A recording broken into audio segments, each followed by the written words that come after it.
What's up, everybody? I told you we'd have another video coming, and we do. Still staying in Giganticon 2022 as we're trying to catch up to all the videos I've been able to get a hold of. This one was a really cool conversation. I sat down with an alien and a predator, and they got along famously. This will be TJ Storm and Brian A. Prince. They both not only have those roles, but other great stuff that they've done in their careers and have gone on to do a lot more since.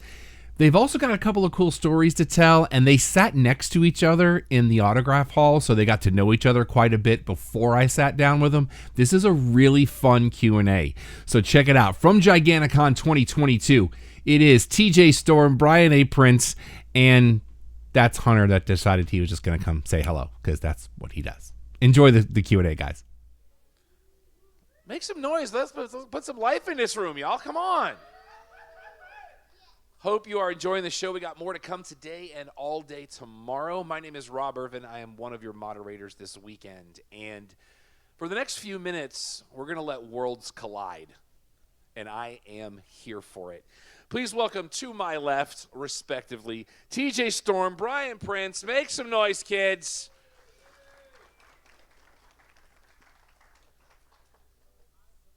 Both of you guys have some really cool things that they overlap, but they don't at the same time. Brian billed as the world's tallest parkour athlete. Are you on over there? He's got the green one. TJ's good. Testing now. Brian's Oh, okay, there we now go. we're good. Okay. Hello. Okay, so for the record, height. My height? Yes. Okay, I'm 6 feet 10 inches tall, or 208 centimeters, I think. Oh wow, you even did it. You were international on that. Yeah, I went to Japan. I had to learn how to say that when people ask me.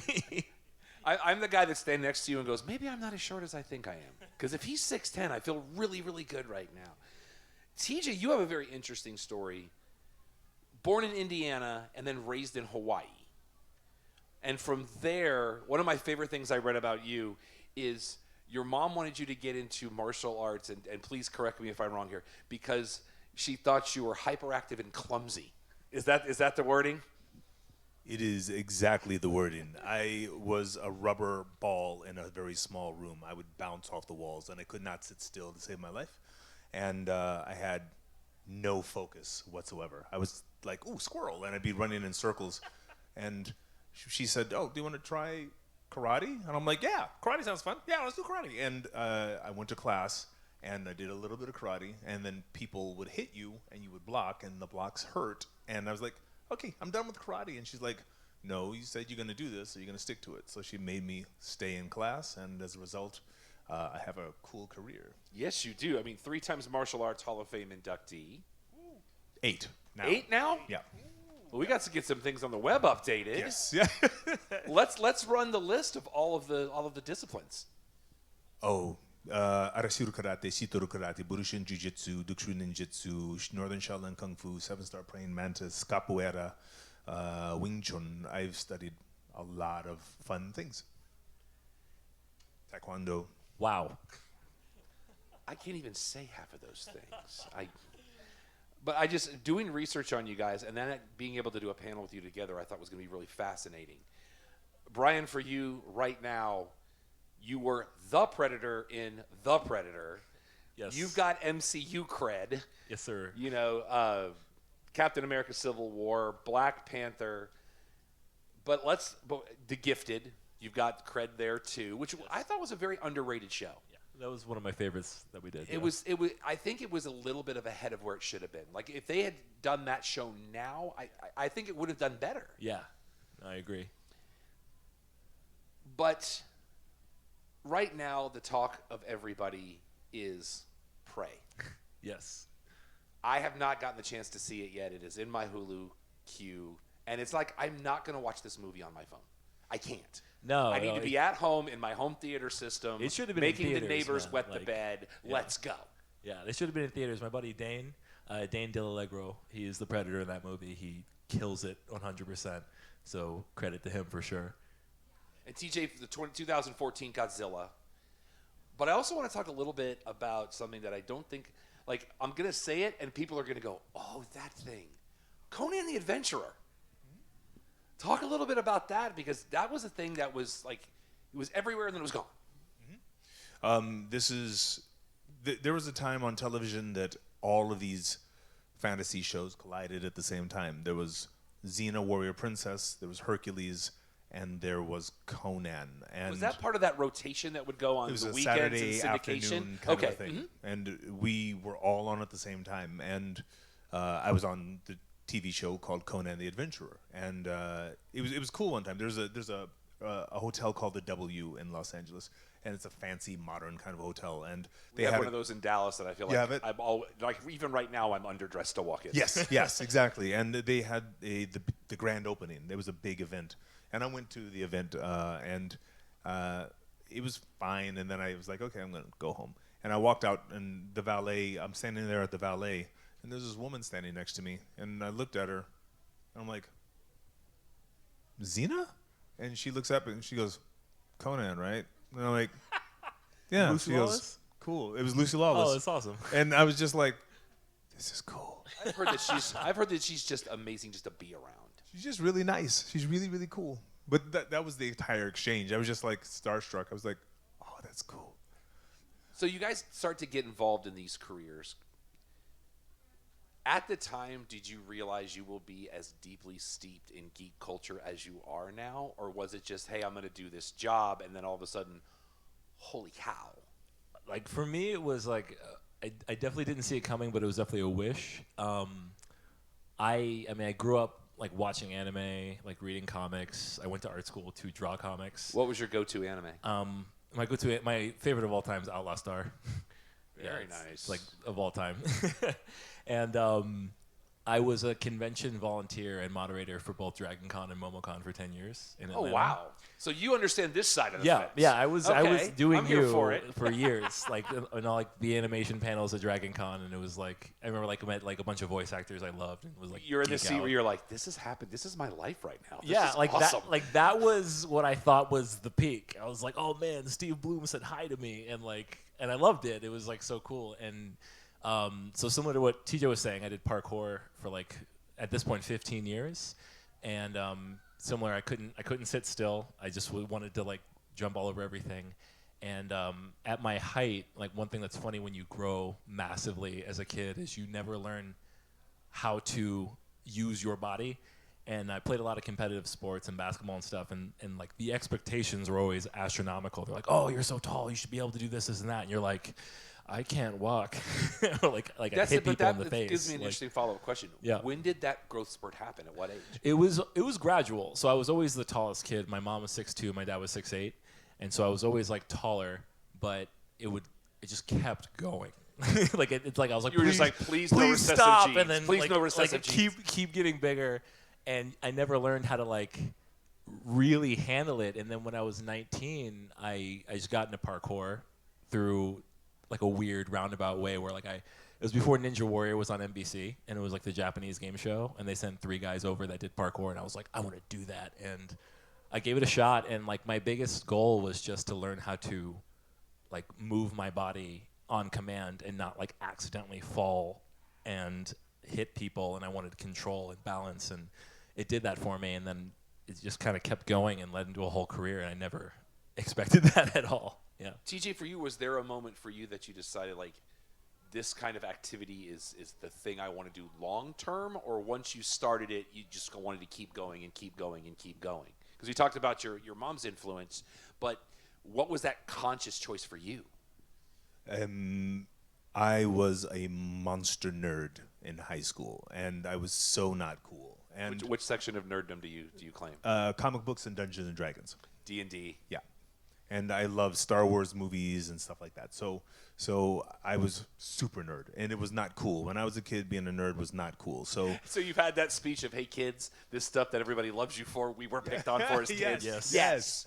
I have said that speech multiple times. Absolutely. And so I wanted to be cool. I wanted to ask the girl to the dance and have her say, maybe, but because it wasn't even that at the time.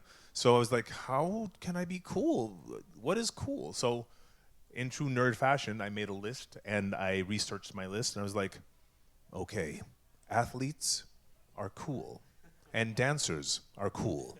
I will athlete and I will dance. So I learned to dance very slowly, but I learned to dance, and I became an athlete. And a little bit at a time, I actually became a dancer. I didn't expect it. What kind of dance? I was hip hop, primarily breakdancing and hip hop. And then fast forward the story, I won over 200 dance contests. One of the dance contests led me to getting a dance scholarship, and they forced me to learn ballet and jazz and stuff like that. And I did that, and then I went to LA and I became a dancer. So are you going to be on our breakdancing team in the Olympics in 2 years? The Olympic that's gonna be a breakdancing thing. team? In France, breakdancing is a sport in the next Summer Olympics. Have you seen the breakdancers nowadays? They have I've got a couple friends anti-grav. that They don't It's make insane. sense. We've No. come a long way from refrigerator boxes in the backyard. Yes. Absolutely. Yes. We also want to give you guys a chance to ask these gentlemen questions too. So if you've got a question, just let us know. We want this to be interactive because we're here for you guys. But let's get into what got you to these respective roles.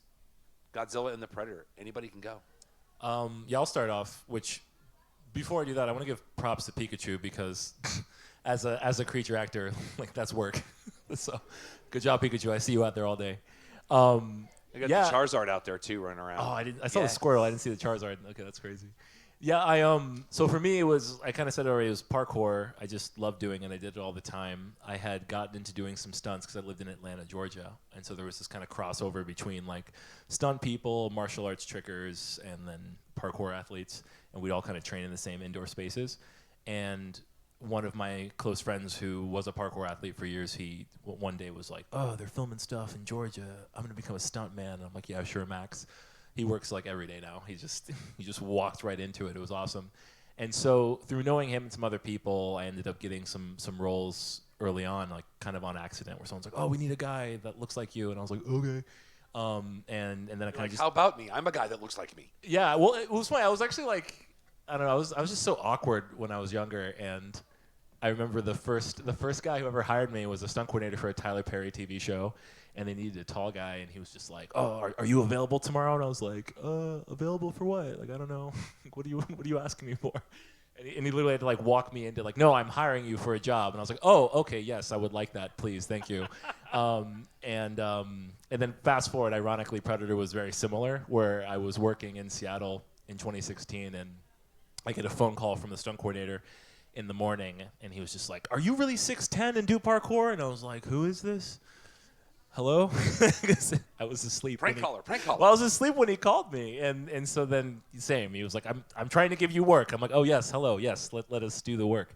And so they flew me to LA for an audition with 4 other guys, and to my luck and advantage, the audition was set in a parkour gym in LA, and I'd always wanted to go there, and so I was like, "Oh, cool."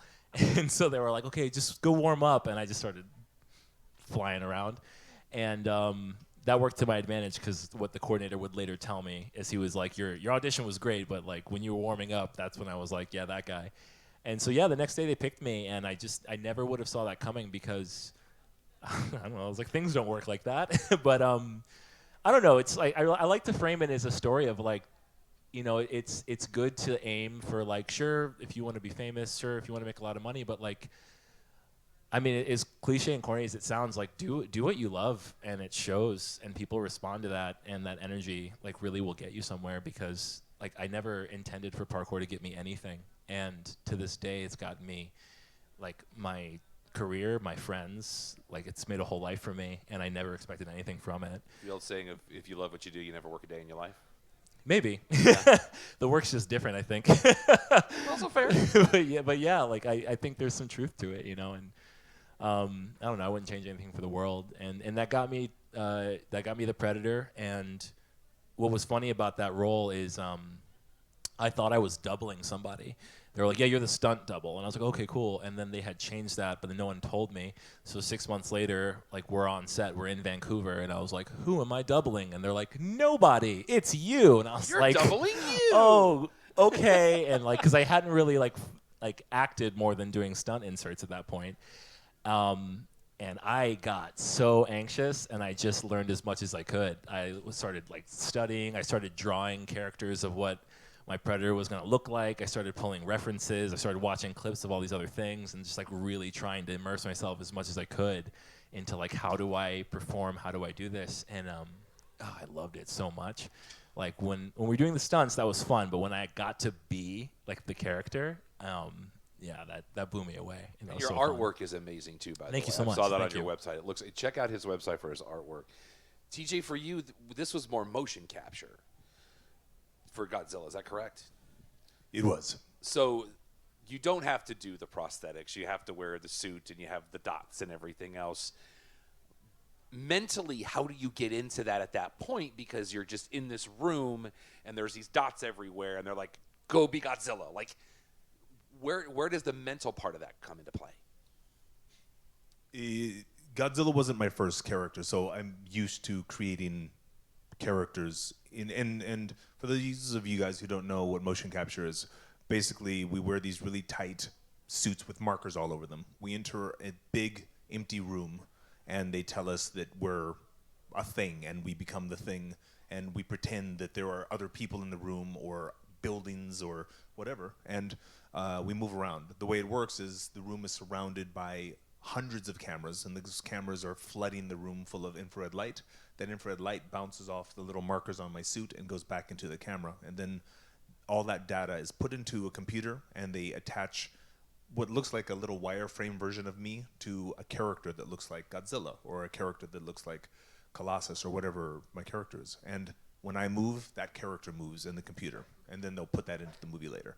So I will, along with the studio and the director and the stunt coordinator, or whoever it is that I'm working with, I'll find what the character looks like and how the character is supposed to move, and I'll often do research while I'm there, before, after, because it's not always done in one day. So we'll build the character together, and then once they're happy, I just start going and I do whatever is required of the scene. You've got MCU adjacent cred to Punisher Warzone, which I very much enjoyed that film. I liked the darker tone to it. But you also tie to the panel that came before this one. We had Carla Perez, who played Rita Repulsa. She was on VR Troopers. Mm-hmm. So that was, I mean, that had to have been early on for you. But you've also got dual video game crew cred, because you've got Mortal Kombat and Street Fighter. Yes. Which, those back-to-back years, I mean, just looking at your resume, and then I see The Bold and the Beautiful. Like, it's just all over the map. But is that the way you prefer it? Or are you more, I kind of want to be focused, because you've done Kickboxer Vengeance with people like Dave Bautista, GSP, Gina Carano, Jean-Claude Van Damme, all in one film. Mm-hmm.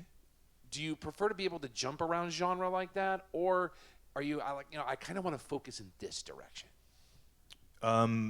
Hollywood doesn't work like that. So Truth. It's not that I believe I will do If Marvel you had your films. druthers, if you had your druthers, I'll put it that way,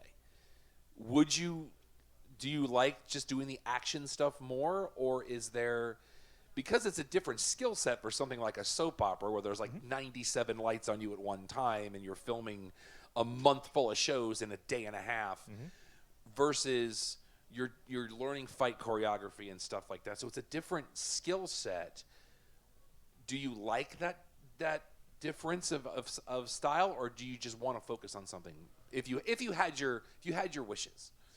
It is weird. I did 20 kickboxing style movies before I learned how to act. Then I went to acting school, and I was like, oh man, this is a whole nother thing. And has anybody here watched Walker, Texas Ranger? Okay, you all know how excellent Chuck Norris is as an actor. I have seen Invasion USA. So we all agree that martial artists are not natural-born actors. There's a reason for that, because I grew up in the martial arts. In the martial arts, you're taught to get hit in the face, whoosh, and show nothing. There is no reaction. You do not give your opponent the joy of knowing you bleed. So you're taught that, and you train that, and then it's ingrained in you, and then you go to Hollywood, and they're like, cry. And you're like, I do not cry. So I'm in acting class, and they're like, just be vulnerable. And I'm like, I am. It did not work well, and it took me a while to break down those walls. And then I learned to act. So once I had that skill, I was like, oh, there's other kinds of acting I can do.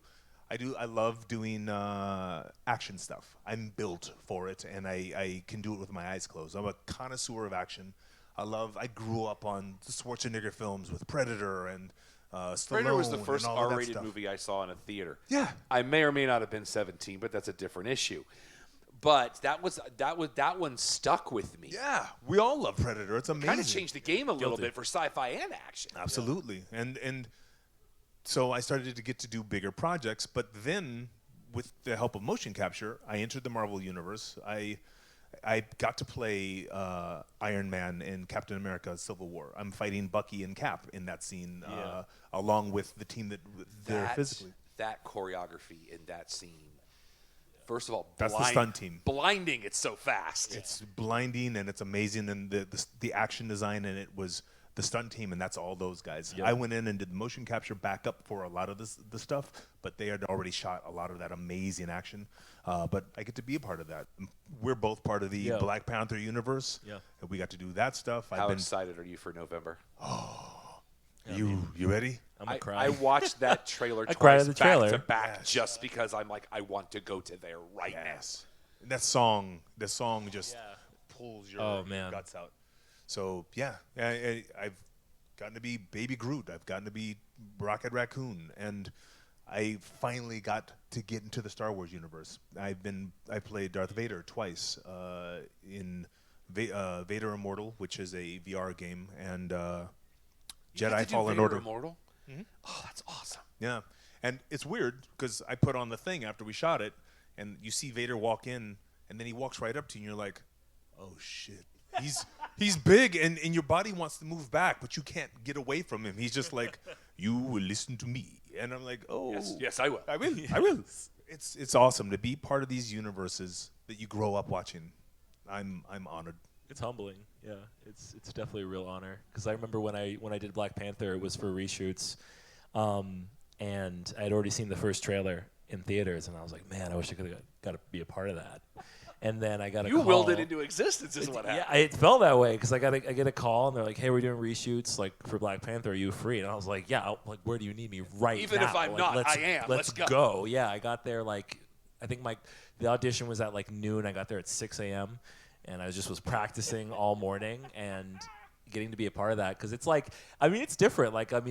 Like keeping it real, like being black and getting to be part of Black Panther, it was like it's an honor. You're just like I get to do this and like it is not possible for that film to have been done any better. No, like I love like I don't know. I go to family reunions now. People are like, "Oh, baby, you did it!" Like it's like it's cool. It means something. So it's very cool to get to be a part of that. Yeah. Questions from you guys, because we could talk all day long. Yes, my friend, nice and loud.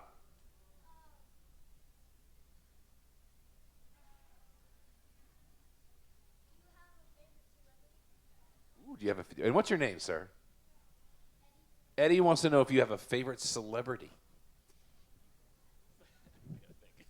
I have a bunch.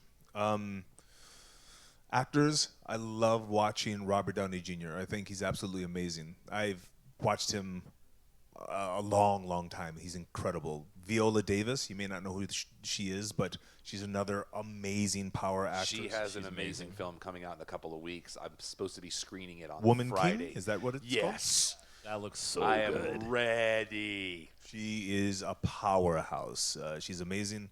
Meryl Streep, I am humbled by that level of talent. These people are absolutely incredible. And then people like Anthony Hopkins, I'm just like, wow, I hope I can do some of that someday. So I love those people. Then I just love everybody in the Marvel Universe because I am a giant child and I love it. So all of that. Was it Kevin Smith once said, "I've lived to see this day"? You know? Yes. I'm so glad. I mean, I would have loved to have seen Wesley Snipes do this in the 90s, but I'm glad he didn't, and he did Blade because that's what got us here. Yeah. I think my favorite celebrities are so I went to school for comic art, and So I a lot of my favorite celebrities are kind of like comic artists and like self-made like YouTube actors. And so like two that come to mind is like Sean Murphy. He's a comic book artist, which is like it feels like kind of a random question, but like his work really inspired me. And also like he's doing the Batman stuff right now, like the Batman White Knight comics. Those look Like amazing. yeah, they're fantastic. And then also Ashley Birch, like she came from YouTube, and now she's a voice actor. Like she does Aloy in Horizon Zero Dawn, and I just really like respect her in the way that she kind of like made her way into the industry a lot. So yeah. Yes, sir. What's your name? Ed. Ed. All right. What do we got for you, Ed? For him, you did different genres. You did Godzilla, you did Colossus. When you were working in those roles, did you just kind of like go with it, or did you, like for Godzilla, did you try to create a animalistic mentality when you went through your emotions versus Colossus, where you basically kind of hulk up yourself? Did you do any of that when you did your acting? Absolutely. For Godzilla, I teach what I do in Los Angeles. If you're interested in action acting or motion capture performance, my school is called the Mind's Eye Tribe Action Actors Academy. And we teach a class called Beast Mode, which is creature performance and special character performance.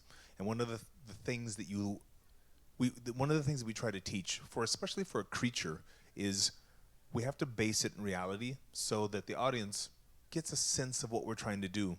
So we will often pick a base creature that is real, that we can research. And then from there, we'll add things onto it. So it makes sense, and it's a whole process. And we take the students through the process. I do the process every time. I do it very quickly in my head, mainly because of Dungeons and Dragons. I'm constantly like, okay, I'm fighting an owlbear. It's part owl, part bear.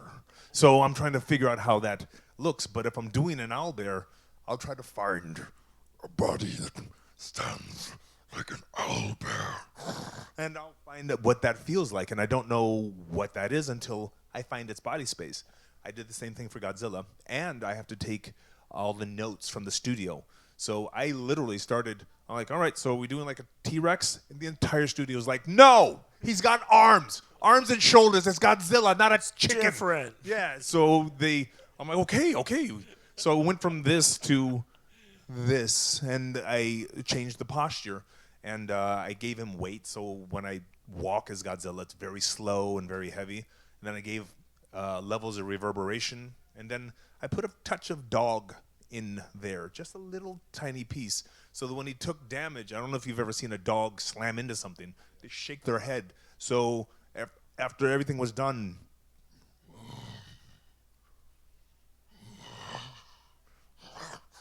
so when I got into a fight and they hit me, I'd shake my head and then return to the battle. And that is how Godzilla kind of got built. On the other hand, since Colossus is a man, I went to his culture first, and I started in the Russian culture. Their people are tough, very strong, very stoic. So I changed the way I stand. Nothing affects me. And I look around and I listen, but I do not react so much. I still. And that is how my mind went through some of the pieces to create that character. And I do this for every character, or I try to. I try to find the reality for its base and foundation. Do you use music at all when you're coming up with your characters? Every single time. Really? Yeah. I love it. It's usually funk. No, I'm joking. It Depends on the character, right? It depends on the character. Yeah. Yacht rock is fine. Do you do that as well? Yeah. When I was doing Predator, I had like a playlist that was mostly the God of War 3 soundtrack, and it just when they were suiting me up, I just like would feel it and breathe into it, and that really helped me find it. Yeah. Well, let's talk about that legacy for a minute, too, because you're pulling on the better part of 60, 70 years. And even for Predator, you're pulling almost to 40 at this point. How much of that played into your preparation for the role? Or was it, you know what, I kind of want to bring my own thing to this, so I kind of don't want to put this in my head at the same time? Yeah. it was a lot of that because I definitely was simultaneously trying to show respect and do something original, because if it's too original, it's just not the thing. If it's, you know, if it's a copycat, everyone's like, you're just doing the same thing over and over again. So for me, it was really trying to find that balance, and I found that the music actually kind of helped me do that the most, is because I would use a lot of what Kevin Peter Hall would do. I would kind of study his movements, and like I was in my notebook, like making little sketches, like arms out. This is iconic Predator pose. He does this. He does this. And then with that in mind, I would like throw on the tunes. Because for me, like I don't know, even going back to parkour, like I was that kid at the gym that always trained with headphones in, and people would be like, "That's dangerous," and I'm like, I grew up with ADHD, and so for me, the music is almost tuning out a whole element. Which, especially for parkour, you kind of have to, because focus is everything. Focus is everything. Focus, like I need to land on this inch wide rail, you know, and if I'm suddenly thinking of those two dogs over there or that person screaming, like that's dangerous. And so when I threw the music in, that really kind of helped me get lost, and I would feel the music, I'd get it in my body, and I would really like find the character. And I remember one of my favorite days on set, I think, because before that I was just kind of like the stunt guy, and it was the day we were filming the opening where I'm in the spaceship and I'm like setting it to self-destruct, and they were kind of using me for stand-in to find the lighting and do all this stuff, and then finally we get ready to go, and they're like, okay, cool, we're gonna get ready to go, let's get his head on. And so Mike, the makeup special effects guy, starts sliming me up, and like, because he would spray me down with water and put slime on me to make me look sweaty. And so that's when I put like my music in, and I started like breathing and like kind of finding it. And I remember just kind of doing my thing, and the whole atmosphere changed. And I remember watching like the camera guy behind me go like, okay, like just kind of back away. And they were all like, are you ready to go? And I was like, yeah. And then I just completely changed, and that was such a cool feedback, because that was the first time they kind of ever saw me go into it from Brian to Predator. And so yeah, it was a lot of just like trying to like find my thing without dishonoring the character, and it was a challenge, but it was very fun to do. TJ, how about for you? The legacy part of it. How much did you draw upon?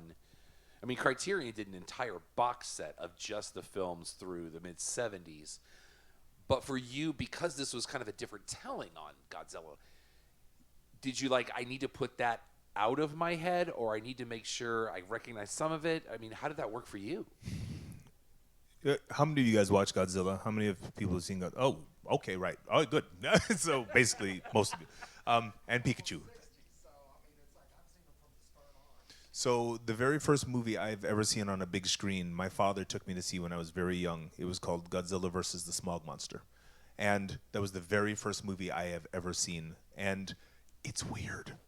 It's really weird, because the Smog Monster flies over the city. Wherever he flies, people die. And I was 5. That can happen? My dad was like, so that was, it burned into my memory. So to see Godzilla come out and face this creature that was killing innocent people and fight a monster that fights for us, I was like, this is awesome. And that was burnt into my memory. So you don't ignore that. Haruo Nakajima-san, that is the name of the original suit actor that played Godzilla. And having seen his work, you gotta honor that. I mean, Absolutely. It's a Japanese national treasure. Godzilla is. So you absolutely have to honor that. When I played Colossus, you don't just be like, I think Colossus does ballet. No, you don't. You don't just make your own thing up. You honor the comic book that you grow up reading. He's one of the more fascinating characters in Marvel. He's honestly. really cool, and you can't ignore him. He was huge in the X-Men, so seeing these kinds, and of course Vader, you don't do your own take on Vader. You're like, okay, Vader, David Prowse is the name of the original guy who did Vader, and he had a particular way of moving, and the outfit made it so he could only move a certain way. His helmet was so big that if he rotated, the shoulder pads got in the way. And I did the research, and I watched all the pieces, and I watched all the movies again. So I realized, oh, you turn this way because he turns his entire body to move a particular way. So you always try to honor it. No, you can be brave and try to do your own thing, but I don't. I love having grown up and watched these things, and I know that many people like you, like me, have done the same thing. So I wanted to stick with what was already there. They already did a great job. I don't have to recreate the wheel. Occasionally, I do get to recreate a brand new character, and that's great. I hope it lasts a quarter the length of the Godzillas and the Colossuses and the Predators and all of these wonderful things. I think you guys' legacy is already cemented, if I'm being perfectly honest. I mean, the list is long and distinguished for both of you. What other questions? Yes, and Actually, again, I wanted please. to I'm so sorry. I wanted to piggyback off of that for a second. Do you find yourself, like when you're doing motion capture, is it often when you're in a situation where you have like multiple inputs of people trying to give you direction and they're contradictory, and when that happens, like what do you do in that situation? You find the truth as close as you can, and you still try to give them what they need. There is a story of I want to say it's Michelangelo, and he's up and he's just finished this incredible sculpture, and is it David? Did Michelangelo do David? Yeah. Okay, so he just finished David, and the person who paid for it came in and he goes, "This is okay, but the nose is so big." And Michelangelo goes, "Ah. So he ran up to the nose, and he went, tink, tink, tink, and he dropped some gravel out of his hand. Tink, tink, tink, tink, tink. He goes, I thought so too. What do you think? He didn't change anything. The guy's like, yes. He didn't change anything. People want what they want. They want to leave a mark. But it's not always the truth. It's just their version of the truth. So you try to please as much as you can while still leaving what you believe is the best that you can do. That's what I try. That is relatable. Yeah. When I was doing Predator, a lot of the stunt team, which are awesome, I love all of them, and them and the producers, everybody wanted to have a say, and I looked like a bad lasagna because I just had all of these different inputs at the same time. I was trying to like kind of please everybody at one point, and I was like, yeah, okay, I'll do that. Yeah, okay, I'll do that. And I remember I was up there and I was just like trying to do the thing, and it just wasn't working. And Shane Black was like, "Oh, that doesn't look good. Like, do you have another thing?" And then I had the thing that like I kind of thought like, no, I think this is more the character, and I started leaning into like the truth, trying to find like who is this character. And it was really validating when he was like, "Yeah, oh, that's it, more of that." And I was like, "Oh, okay, cool." And like I get it, like people want to have the mark, but yeah, sometimes I guess you just got to drop the gravel, right? I'm going to use that. All right, Ed, what we got for me? I just want to make a last statement that as a fan myself, I love to see someone who is new to a genre do something that's like that very fine line between your original stuff and you paying tribute to the history. And as a fan, I just got to say that both of y'all hit the mark spot on for your jobs that y'all put into it. So y'all did. Thank you. Thank you. That's awesome. What do you do to get away from it? Like when you need to get away, what's the thing you do that just kind of takes you away? So maybe if you want to refresh your brain, or I just need to breathe for a minute. Is there do you have a playlist for that? Is there an activity you do to get away from it so that you can refocus and jump back in the deep end? I had to learn the hard way how to advocate for myself and say what I needed. And so for me, it's simply just finding that calm yet assertive way of saying, "Hey, I need 10 minutes to myself," and then finding a place to take that, and like really setting that boundary, and then taking that time to just breathe, meditate, get back to me. I definitely before that was afraid of asking for something like that. Because I thought, oh, they'll hate me if I say I need anything. And so, yeah, I think that's a fantastic question. And for me, it's just like feeling what I'm feeling, but then finding a way to like take it one step back and saying what I need. Because I've learned the hard way, especially on that shoot, like what will happen if I do not do that. Yeah. TJ, how about you? I go to the movies. For me, and now you can kind of do it on television, but because of all the streaming services, so much good stuff. But man, I go to the movies, and that's for me. That's my church. If people are talking, you do not want me in the same theater with you. But Tell it, brother. Tell it. But I'm in the movies, and if I can feel that thing, first off, my favorite part of the movies is the trailers. So I'm like, and I'm so excited. I could watch trailers for hours. Yeah, Access TV has nothing but trailers where it's like 3 hours of just give me that. They're cool. an art form, man. And and you see the Black Panther trailer, you see the Black Adam trailer, you see all the trailers coming, and you're just like, oh, I'm so excited, I'm so excited. I get so excited, I forget what movie it is that I'm watching most of them. And to be fair, it's 45 minutes of trailers, so that can happen. Wrong. But once I'm in there and I take the journey and I'm cheering for the hero and I'm like grinding my teeth at the bad guy and I'm hoping for the outcome, after that I'm like, oh yeah, this is why I do that. I love this. So that's the magic place for me. I love that. All right, so we're starting to run short on time, and when I do a panel, I like to base it on shameless self-promotion. So where can people connect with you online, all of the social medias, websites, all of the things?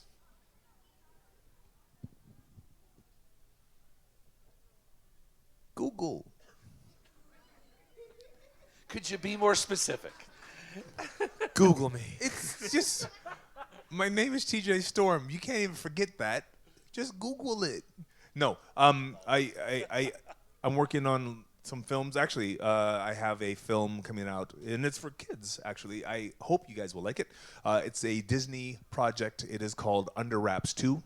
That's right. I saw that on your Instagram the other day. I play an ancient mummy named Sobek, and I've come back. So the kids are going to be in trouble. So come check it out. It premieres September 25th on Disney. We have other films coming out, but they haven't been announced yet, and I'm working on other video games as well. If you guys are anywhere near Los Angeles and you're interested in the kind of work that we do and you want to be a part of that, you're welcome to come check out mindseyetribe.com. It's Mind's Eye Tribe Action Actors Academy. So if you want to learn how to use swords or do tactical or do action with your hands and martial arts or how to use magic and stuff like that in film, video, games, television, stuff like that, we teach you that kind of stuff. So come and play. Right. Google me. No. Which I guess you can. No, my website is thebaprince.com, and my Instagram is thebaprince. You might be surprised if you go to thebaprince.com, it's going to be a page of artwork, because that is my first love, is illustration. One project I'm working on right now is I've been pitching around an animated television series that I'm trying to work on. It's been like a labor of love for about 10 years, and it's been really fun to work on, and it's something it's kind of where I put probably 90% of my heart and effort these days, so keep an eye out for that. And other than that, yeah, hit me up on social media. Send me an email. I get back to emails a lot faster than I get back to Instagram. That's just because the Instagram box is full, but the email gets sorted. But yeah, I'm around online, so yeah, that's it. Y'all give some love to these gentlemen right here taking some time with us today. TJ Storm and Brian Prince. Go get autographs, pictures at their tables. They're going to be here all weekend. Coming up at the top of the hour, our next panel, we're going to have our moderators are going to sit down and talk to each other, and we're going to pick each other's brains, and you can watch us make fun of each other. So much stuff going on all weekend at Giganticon. Stick around, you guys. By the way, you guys, thank you for showing up and hanging out. I'm glad that we get to share all this stuff together. You guys are fans just like we are, and I love this stuff. Thank you. Yeah, agreed. And shout out to all the volunteers as well, because this show can't run itself.